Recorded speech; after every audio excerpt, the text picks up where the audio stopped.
Welcome to my program, Bashy's Corner. As you know, in this program, we invite guests with something on their heart. They tell us the issues we discuss in the society. And today, I have a very, very special guest.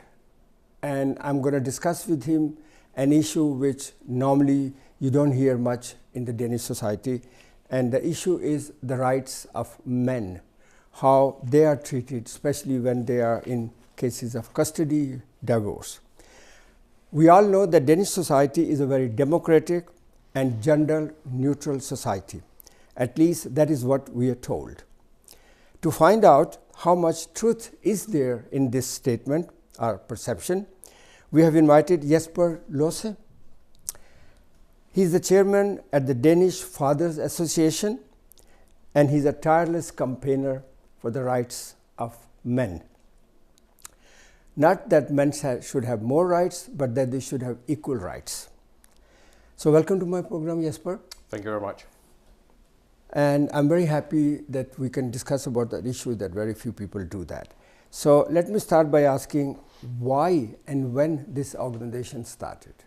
As the Danish Fathers Association is one of the oldest fathers organizations in the world, actually. It was founded in 1977, so we are fighting a little bit with Australia, okay. Who actually was founding the first fathers' rights organization. But why we don't hear about it so much? We hear a lot about the women's rights, of course, yeah.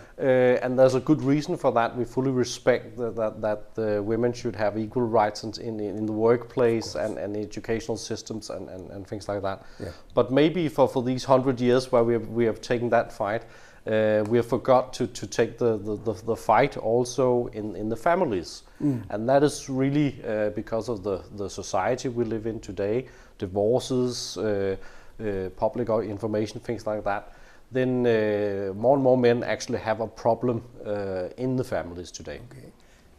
So let me ask you, is Denmark really a gender-neutral society? I have to say no, it's not. Well, explain, please. At all. Compared to the rest of the world, I'm sure everyone would say we have more gender equality in Denmark than in most parts of the world. But what we see from speaking to many thousands of families year, then that is that where you in the developing countries have this issue with women's rights, where the fathers has all the power, the men have most of the power, yeah. Then you in most of the developed countries today actually have the opposite, where the men don't have rights in the families. So what we compare is we compare the family life, the educational life, and the work life, and look into does men and women have the same balance, the same rights in those three areas. But is it something you claim? Are there any surveys which can prove that Danish men are at disadvantage? Also the Danish Institute for Human Rights have made two surveys recently. One about public information, that shows that public information for children goes to the mother, no matter which, if the parents are divorced, for instance. So it's mainly the mother who gets all the public information. That's just a simple thing. But and even they have custody, both of the custody? Yes, and the law actually state that if you have custody for a child, yeah. then you should be informed about important issues about the child. But that's just the law. In practical terms, that's not happening right now. So that's just an example where you have a discrimination issue that actually every father in the Danish society experiences that right now. Then you have a lot of other problems also, but that's just an example. But your organization, Danish Fathers Association, they recently presented to United Nations a report which talks about human rights violations of men. Can it be possible in Denmark? Yes, can it be possible? We have no doubt that there is a violation about human rights in Denmark, and probably the main discrimination we see in the Danish society today. That's also when some of the newspapers have been asking the population in Denmark, and they actually state that the main gender equality issue in Denmark is the fathers and children rights today. So that is the main problem. We have no doubt from our studies and our counseling centers in Denmark that it is a major problem in Denmark, because we have some very old law. And that's the reason why we made this report to the United Nations, where we looked into 7 different parts, different parts of discrimination in the society for men and children. But you called it the violation of human right for children who are living in this shared parental, custody. Yes. Why? Because the main focus is the children, but also the whole family. Yes. And I think that's very important, that it's actually the child who has a right to live with their father and their mother. They have an equal rights. Every child that's born should have an equal right, because sometimes they will learn some very good things from their mother and have care there. But they also have a lot of love and care from the fathers. And for the child, the father and mother is the main issue in their life. So it's very important that we look into the human rights for the child from the birth. In your report, as you were telling, that you have looked at certain themes. There are, I think, 7 main themes. And what were those themes in the report? Could you just... So one of the themes was this about public information, because that's something that every father experiences in Denmark. It's when a child is born, then every father will experience that it's a mother who receives information. It's the mother who get different types of public offers. It's also the mother who has the main part of the maternity leave. Yes. And of course there's a biological factor that we have to respect. But in Denmark we are at the point right now where we have digitalized information. It's free to send an email. Click. Yeah. So it's quite obvious that if you cannot provide both parents with basic information about your child, then you have some old legislation, then you have some problems in the public system. So that's one of the things that everyone should look at in all type of societies, who's actually receiving the public information. But then I can ask, as a man, that women have been oppressed for centuries. And is it not good that there's a little bit more focus on them? On the women? Yes. Of course, we have no problem in that at all. We fully respect that women should have the same rights. If you look at the educational system right now, you have more women in the universities in Denmark than men. Yes. If you look in the work environment, you have more women coming into the working environment. We have seen the first prime minister, that was a woman. Yeah. But if we look at the families, we still can look at the statistics where less fathers have the living address for the child than in 1980. So actually, if we compare the educational life, the work life, and the family life, then there's no doubt about that the statistics shows that actually we have the biggest problem with the men in the families. So can I understand that maybe it went from being neutral instead in the favor of women? If the laws and protection went a little bit too wild and went towards protecting women? Yeah, I think it's a natural outcome. As we have been fighting for the women's rights, and that's a good thing. Okay. Women should be able to vote, be prime minister, to have a career if they want to do that and they have the ability. But because we have focused so much in those 2 areas, we have actually forgotten the family life. That will also create a problem in the family life, because the women cannot both study at the university, have a career, look after the children and things like that. So we need to get a better balance. You talked about the flow of information should be to the both parents, but you also talked about paternity leave in the family crew. What is that? So the paternity leave is that if you look in the Nordic region, there's no doubt that more fathers in the Nordic region are taking paternity leave than everywhere else in the world. Yeah. But if we compare Denmark to, for instance, Iceland, right now in Iceland, 33% of the maternity leave is actually taken by the father. In Denmark, it's only 8%. Only 8%? Only 8% in Denmark. In Sweden and Norway, it's more than 25% right now, or at that level. Why? And the difference between that is that The fathers in the other Nordic countries have 3 months of maternity leave. Okay. In Denmark, we only have 14 days. So that is actually a legal difference. But haven't they changed the law where they can be longer? No? It can be longer. So now you have 12 months of maternity Exactly. leave together with the parents. Ah. But the father does not have 3 months to him. The mother has part of the 12 months. And the aim when we introduced 12 months of paternity leave or maternity leave was to get both parents involved, but it has not happened.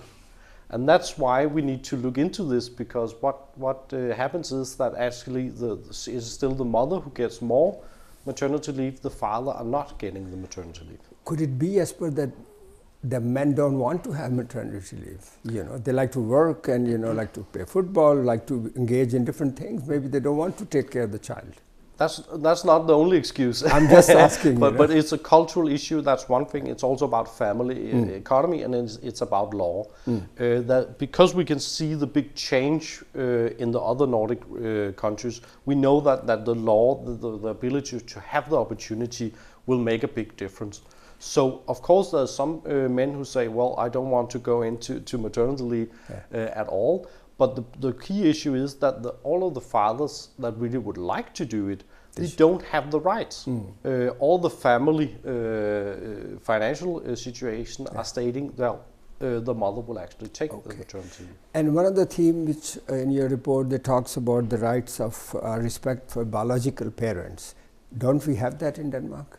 We don't have the same right for the child. When the child is born, of course there's a biological father that the child are carried by the mother, born by the mother, and the biological issues there. But what we also see is that today in Denmark we actually have fathers that are taking care of the children from the birth. Yes. We have that if the mother is in a career or maybe have a depression, things like that. Then it's actually the father who's taking care of the child. So we do see fathers and more fathers taking care of very small children in Denmark.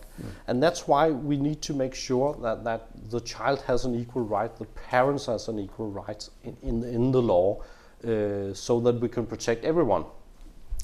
No, you talk about the laws. Then I want to ask you, because it could be that some of our viewers don't know about the Danish family laws. Could you tell a little bit about that? So the Danish family law is right now it's in 12 different Danish ministries. Oh. So there's about 30 different laws, and they are in a lot of different ministries. So it's not coordinated at all. But basically the family law is from the 1900 in Denmark, and the family law is about taking care, who should take care about the child, what type of social benefits are there for the child, what is the responsibility for the parents and things like that. But looking into the law from the 1900, it's very obvious that the law was based on one parent. It was based on the mother and the protection of the mother. And today, the Danish families are much more shared parenting models, using that whether they are divorced or not divorced. So today you have two parents involved. So we cannot no longer use the law from the 19th century with only protecting one parent. We simply need to protect the whole family, the child, the father and the mother. And that's the difficulties we see in the Danish society right now. So then the question comes that when state helps parents, when they are divorced, the money goes only to women or also to men? It goes to one of the parents, and that is mainly the women. In 87% of the cases in divorced families, then the social benefit will go to the mother. It can also be that the mother should pay more, but that is a key problem. And that's something that is obvious, that if it is the father who's losing his job, who's needs social benefits today for the child, then he might have the child equal with the mother, but he cannot get social benefits. So that's one of the obvious things where this very old law from the 1900 simply doesn't fit, just doesn't match with today's society. So your organization want to change this kind of disparity. We recommend a law reform on this, yes, definitely. Okay. Is there anything else in family laws concrete that your organization would like the state to change? That's a lot. Okay.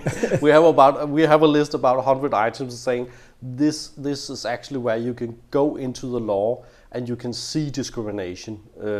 And it doesn't matter for us if it's a mother or a father, okay, because today it can actually be a father in a divorced family who has the living address for the child. So in some cases it is actually mothers today, or it can be two women living together in Denmark, yeah, two men living together in Denmark, yeah, and we also see discrimination there. Okay. There's one area which I would like to have your expert opinion, and that is the cases where children's custody is involved, and the way state gets involved very quickly and take the children away from. Do you think that state should have anything to do with that? Taking the children away from the parents? Yeah. Yeah. So that's some of the very serious cases we see, of course. There's no doubt you have some children that you need to protect. Sure. But the problem is also, and we can see that very clearly, we have gathered thousands of cases, and what we do is we follow the child in these cases. And what we see is also that it can very often be also a mistake by the public authorities that has actually caused this child to be taken away from the parents. Okay. We see some very clear cases on that. And we definitely have a problem in the public system today, that we have a lot of different units, a lot of different authorities, and we have, in some of these children cases, maybe there's 50 different persons involved looking into this child case. And when you have this many people, and every time a child, you change hands, then that's where you have mistakes happening.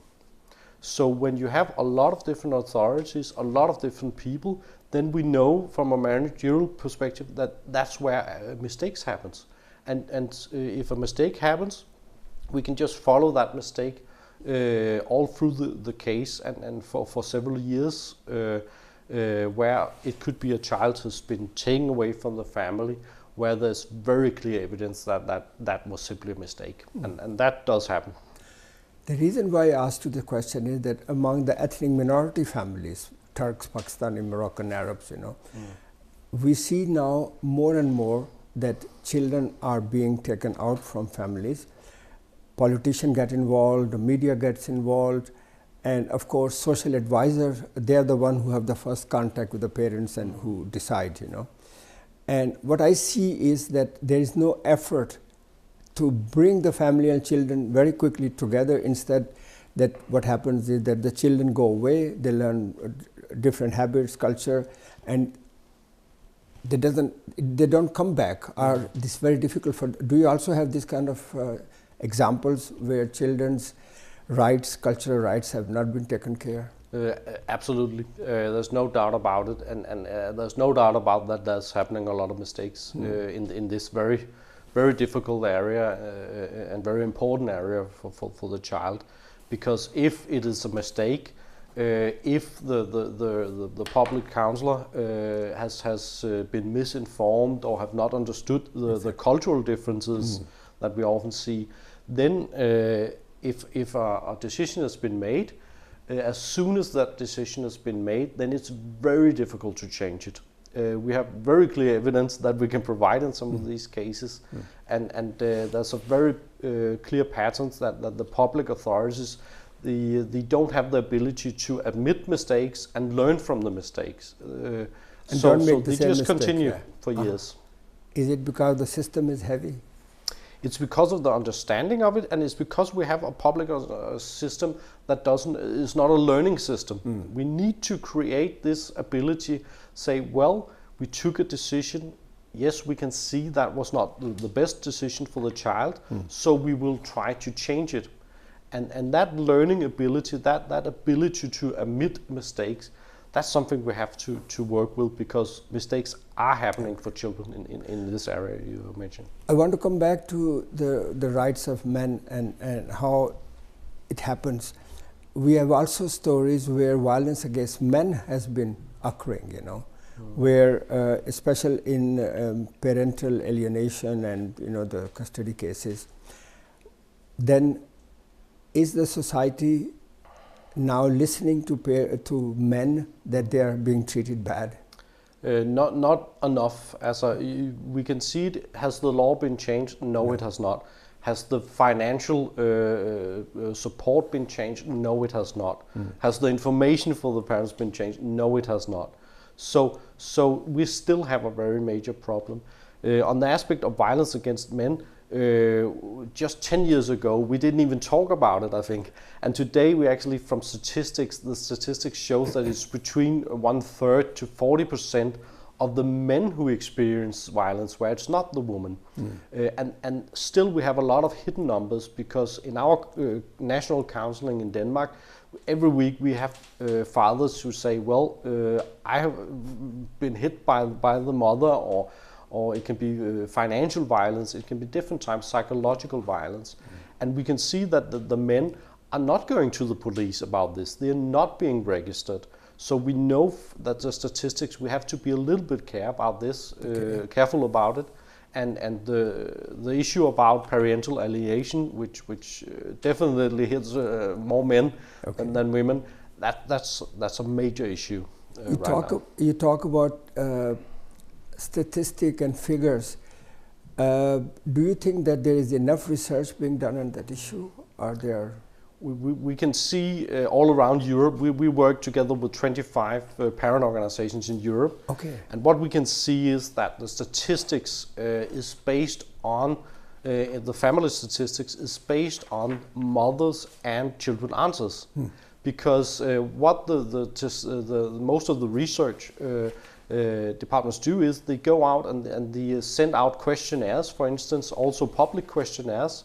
They only have the address, the living address for the child, and that's in 87% of the cases, that's the mother if it's divorced families.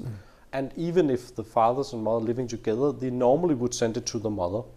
So what we have experienced, and we looked into this for 2 years following this, the official family research, and what we could see is that it was a very, very few fathers who actually received the surveys. So the answers were based on the mothers and based on the children's.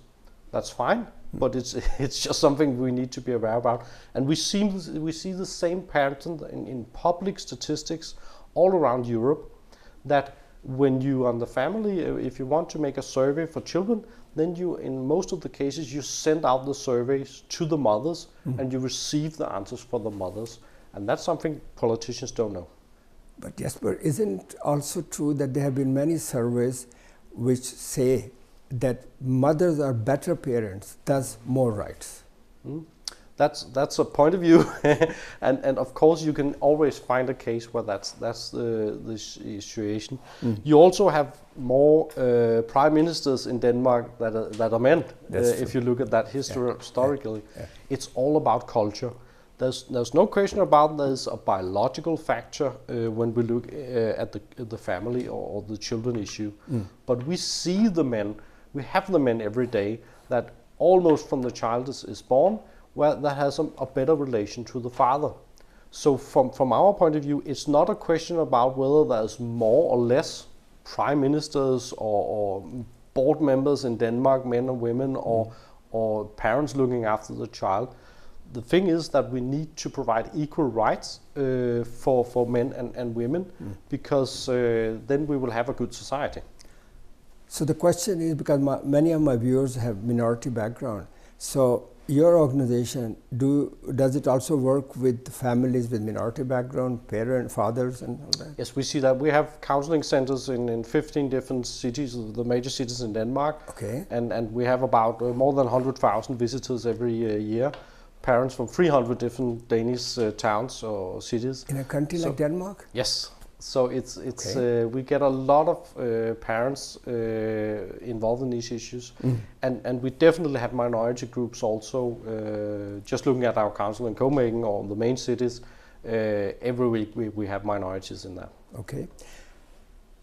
Then I want to ask you, is it true that there is discrimination of children in this modern society in Denmark? Absolutely.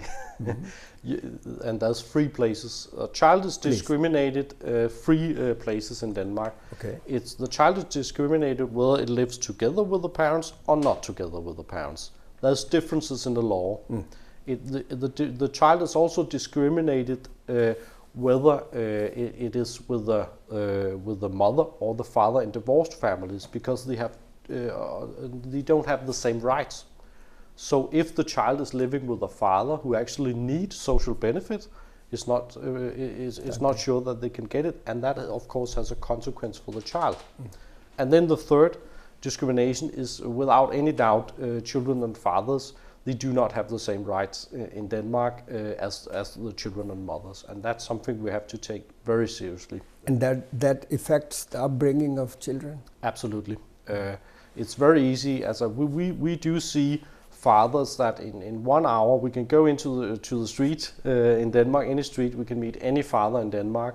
Within 1 hour we can get this father out of the child's life. That's how easy it is. And that's something we see today. Of course, that's not something that happens to everyone, but that is possible. It's about parents' ethics, it's about lawyers' ethics. The law is so old-fashioned from the 1900s, so that it's possible to do that. But today in the Danish parliament, there are women, there are men, there are gay men. I mean, they must understand the situation has changed. Don't they want to help? Politicians are busy people. Politicians has a lot to do today, and that's probably the issue there. Also, the issue is about public votes. I think the key problem is that we need to have ministers that actually are better at listening at patterns in the society, because internet has been created, and there's open information for the citizens, and that just put pressure on ministries and politicians today. It's a good thing. It's a very good thing. Yeah. But ministries need to think about change management and how can we live in this fast society. And they need to be better at looking at the patterns, listening to associations, organizations, saying, well, we have a problem here. Yes, but it was a pleasure. And I tell you, there are a lot of things you said I didn't know. And I'm sure that our viewers, they have listened to Jesper, and they have been informed now about the things which normally mainstream media doesn't take. So if you have any question, you must contact the organization Fathers Are Far. Thank you very much. Thank you.